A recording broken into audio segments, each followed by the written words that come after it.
Welcome back to our channel fscookeryvlogs. ഇന്ന് ഞാനിവിടെ കാണിക്കുന്നത് നല്ലൊരു എഗ്ഗ്ലെസ് മയണൈസ് ആണ്. എഗ്ഗ് ചേർക്കാതെ തന്നെ നമുക്ക് അടിപൊളിയായിട്ടുള്ള എഗ്ഗ് ചേർത്ത് ടേസ്റ്റിലുള്ളൊരു മയണൈസ് പ്രിപ്പയർ ചെയ്യാം. അതിനായിട്ട് ഞാനിവിടെ എടുത്തിട്ടുള്ളത് വലിയ ഒരു ഉരുളക്കിഴങ്ങ് ആദ്യം തന്നെ പുഴുങ്ങിയിട്ട് മിക്സിയുടെ ജാറിലോട്ട് ഉടച്ചിട്ട് കൊടുത്തിട്ടുണ്ട്. ഇതിലേക്ക് 2 അല്ലി വെളുത്തുള്ളി ചേർത്തിട്ടുണ്ട്. അതിൻ്റെ കൂടെ ആവശ്യത്തിന് ഉപ്പും ചേർത്തിട്ട് 1 ടേബിൾ സ്പൂൺ വിനീഗറും കൂടി ചേർത്ത് ഒട്ടും തന്നെ കട്ടകളില്ലാണ്ട് നല്ല മഷി പോലെ അരച്ചെടുത്തിട്ട് വരണം. ഇപ്പോൾ അതവിടെ അരച്ചെടുത്ത് വന്നിട്ടുണ്ട്. ഇനി ഇതിലേക്ക് ഞാനിവിടെ ഒരു 1/4 കപ്പ് പാൽ ഒഴിച്ചു കൊടുക്കുവാണ് കേട്ടോ. അപ്പോൾ ഫ്രിഡ്ജിൽ നിന്ന് എടുത്ത പാലാണ്, കാച്ചിയ പാലൊന്നും അല്ലേ.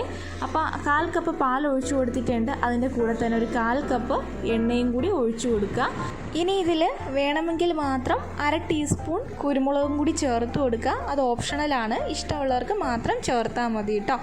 അപ്പോൾ ഇത്രയും ചേർത്തിട്ട് മിക്സിയിൽ ജസ്റ്റ് ഒന്ന് കറക്കിയെടുത്താൽ മാത്രം മതി. നല്ല അടിപൊളിയായിട്ടുള്ള മയണൈസ് കിട്ടും. അതാ ഇവിടെ എനിക്ക് കറക്റ്റായിട്ട് കിട്ടിയിട്ടുണ്ട്. ഞാൻ ഈ ഒരു കൺസിസ്റ്റൻസിയിലാണ് എടുക്കാൻ ഇഷ്ടപ്പെടുന്നത്. നിങ്ങൾക്ക് ഇതിനേക്കാളും കട്ടിക്ക് വേണമെന്നുണ്ടെങ്കിൽ 1/4 കപ്പ് എണ്ണയും കൂടി ചേർത്ത് കൊടുത്താൽ മതി. അപ്പോഴേക്കും നല്ല കട്ടി മയണൈസ് കിട്ടും കേട്ടോ.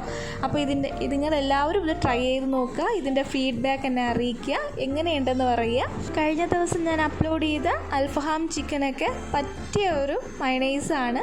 അപ്പോൾ ഇതുപോലെ ട്രൈ ചെയ്യാത്തവർ ഒരിക്കലെങ്കിലും ഇതുപോലെ ട്രൈ ചെയ്ത് നോക്കുക. നിങ്ങളുടെ ഫീഡ്ബാക്ക് അറിയിക്കുക.